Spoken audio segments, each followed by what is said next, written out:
Ah! All right, what's good, everybody? It's your boy Adrian Nyce. We out here, Greensboro, North Carolina. Who am I here with? I go by the name of Mill. In the building. Let's talk about it. Where we at? What's going on? Yes, sir. We in Greensboro right now. We at the Artist Block. We got the Hottest in the City showcase going on tonight. You know, everybody popping out, bringing all their people out, trying to win that plaque and whatnot. You know, popping their shit. So it should be good vibes, all of that type shit. Everybody definitely want that goddamn plaque. I ain't even gonna hold you. So you said you closing out the show, right? Yeah. You know, sometimes they gotta say the best for last. That's what I'm talking about. What songs do you plan on performing? So my set is gonna be 3 songs. All the songs I'm doing is out. You can go stream them. You can go find them. First song we'll be doing is called MTV. Okay. Second song is called Keke Genkai. That's a little out there, but that's for my anime heads. They're gonna catch that one. And last song I'm doing is called Sukuna. That's also for my anime heads. They're gonna catch that one too. Are you big on anime or just like? Yeah, like it's incorporating it in your music and everything, or? Like I try not to. I ain't gonna lie, I try not to do too much. Like, I don't want to come off as head ass. Like, I'm doing too much. Like, you know, like this man trying to make a damn One Piece song. You know what I'm saying? Like, I ain't trying to do too much like that. But like, hints, it's hints. It's for real, because like the way I watch anime, like they be having lessons in that shit for real. Like it be shit in there you could take and use in a sense. So like, pretty much when I put it in a song, or if I put it in like the creative process of something I'm doing, it's because whatever I'm referencing, like I identify with something that like either that character went through, or like they represent, or like an idea in this anime that like these characters follow this idea, like they make their decisions because of this type of shit, and maybe like it's something in there that like you relate to. Yeah, like that clicked something up here, right? So I went and made something behind it. So that's definitely the motivation, especially with them 2 songs. It's definitely like when you hear the songs, you'll pick up on it. Give me kind of like your recording process. Like when you're in the studio, how do you record? Do you need to have something written already? Are you punching in? Are you freestyling? Like, just walk me through your process. Right. So right now, I ain't gonna lie, I went through a long time trying to figure out what way was the right way for me. Right. So I used to go to the studio all the time, but I'm always like self-sufficient. Like, if it's a way for me to do something myself, I'm gonna do that shit. Right. So I done told myself, like, I've been making beats since I was in 9th grade, engineering, mixing, all of that shit. Oh, that? Yeah, so like right now, my whole setup is at the crib. I like being in my dojo, so I found like I really lock in if I can, like, ain't really gotta be, sometimes I can be a little too self-conscious of the other people in the room. Right. They might not even be paying attention to me, but I'm paying attention to them. So that fucks with my head a little bit. Yeah, exactly. So I kind of found being in my dojo, kind of being to myself, definitely helps. And then I kind of bring in, either if it's people or whatever, I bring in whatever I'm comfortable with. That was going to be our next question. Like, what are like 3 things that you absolutely need with you in the studio in order to kind of catch your vibe? So first of all, I'm gonna say my medicine. I'm gonna need my medicine with me. You know what I'm saying? Goddamn. So I'm gonna be on my zone. So I say that. Okay, that's one. I don't know if anybody I'm gonna think about this. My equipment, my equipment for show. And then behind my equipment, I need FL. Like, FL is life. I've been like, FL is like, when I tell you, bro, like, FL is life. I do everything in there. I done tried everything. Ableton, Pro Tools, like Logic. Yeah. I done touched it all. You know what I'm saying?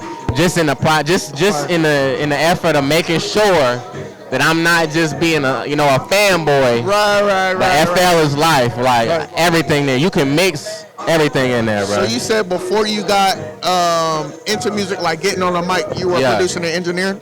Yeah, so like I really got started rapping period, middle school poetry slam type shit. Gotcha. So behind that I started writing, and then after I started writing, I started realizing, like, all right, all the beats I'm kind of writing to is shit I hear on the radio, but like when I want to make something myself, what am I gonna use? So that just opened up the whole world of me finding out where else can I get beats? You can make beats. Well, how do you make beats? And then like, I said, Pandora's box opened up from there. Thing led to another. Exactly. Damn, that's dope. Where you from? 2-5. I'm from Henderson, North Carolina. Henderson, North Carolina. Yeah, bro. I'm gonna take that everywhere I go, because that's like. Thanks. I ain't gonna lie, like it's such a small city. We only known for bad shit, for real, for real. And my whole goal is to kind of put it on the map. Yeah, let you know that there's something there besides, you know, the crazy. I know people who know the 2-5, who know Henderson. A lot of people ain't gonna know what the hell I'm talking about. Right, but if you know, you know, it ain't really too much to talk about or too much there when you there. But for real, it's a lot of talent there. I got a lot of homies back there that like mad talented, like really? Stupid talented. Even as talented as I might think myself is, like they talented in ways that like I gotta big them up too. So you currently live there right now? Yeah, I live in Greensboro now. So you live in Greensboro now. Do you feel like you had to get out of there in order to, I guess, take your career to the next, or not even your career, your life to the next level? Yeah, like so like on a life level, absolutely. That was a necessity. That was not an option. To get up out of there. And you know, people that's still there, you know, it's like, to me, I felt like it's a certain type of, it's certain things you got to be able to accept, like you got to be okay with staying there. And them things I just personally was not okay with at all. So I had to find my way up out of it. Yeah, exactly. More. Because even when I got here, I'm still like, I'm at the place where I'm like, there's more beyond that. And I'm glad I did that, because if I would have stayed there, I might have been thinking that was like, oh, once I conquer this, I'm on, you know, right. And then I would have been hurt. It's definitely people like that. Exactly. Like, your hometown is not the world. So if you were to make another jump to maybe like one of the major hubs like LA, Atlanta, New York, or, you know, Miami, Chicago, like where do you think would be a good place for you? For real, I thought about it. I visited New York and LA. Yeah. Just on my own. I would not live in either one of those places. 100%. Any specific reason? New York, too many people, too loud, too dirty. For sure. LA, too many people, too loud, too expensive. Definitely expensive. They both crazy expensive. Right. But for real, if I had a spot I could think of, it's two places I can think of that I found that I like, and that I like my music does some traction, which is Vegas and Texas. Ooh. So I found out in Vegas, people take the, like, you know, the whole thing, like you got to go outside of where you from to really get that look. And like, I was trying to figure out where that was. I found out Vegas is one of them spots. Like, I've gotten a lot of followers and just listeners on GP, just from there. And then Texas, just as a whole, that's like, it's a couple cities there I think will kind of fit the way I want to live my life, type deal. And there's opportunities out there too. No, it's definitely opportunities. Houston is definitely also another big hub. And the other ones, Dallas, you know, all of them. That's San Antonio, all that. Yeah. San Antonio. You know what I mean? It's been a while since I took geography too, but like, I had a map is in my head real quick.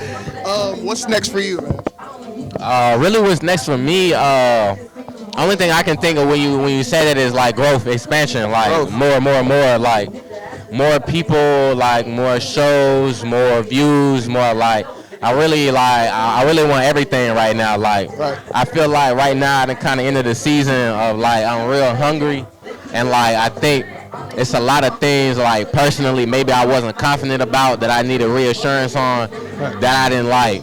You know, looked in the mirror and understood like, all right, you got that, you with that.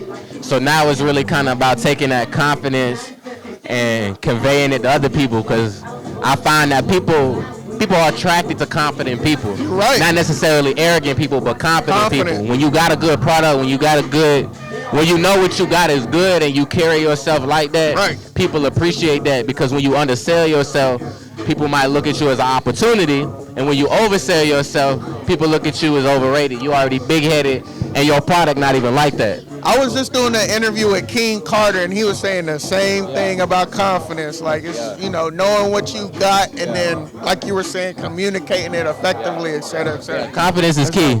So that's the big thing for me right now, is just conveying that confidence in a way that people gravitate to me, and also putting in the work. So, you know, in a sense, I wanted to be natural, but, you know, you can't just expect people to just flock to you. You got to put in that work. Definitely got to put in that work. That's why I'm here. That's dope, man. So look, before we go, any last words you want to tell the audience? Anything else you want to say? And then give them your social media. So again, I'm Mill. I'm from the 2-5. If you felt any of this shit I said today, you want to check out my music, you can follow me on Instagram. That's mill.onair with 2 R's. Apple Music, Spotify, everything, MIL, all caps. You can find me. And hopefully, y'all come check me out, get to know the kid. I got a lot more in store. All right. Look, make sure y'all definitely tap in with him. Good luck to you today, tonight. Appreciate you, bro. Appreciate you. I'm your host, Adrian Nyce. This is Mouthin Out, and we are out. Peace.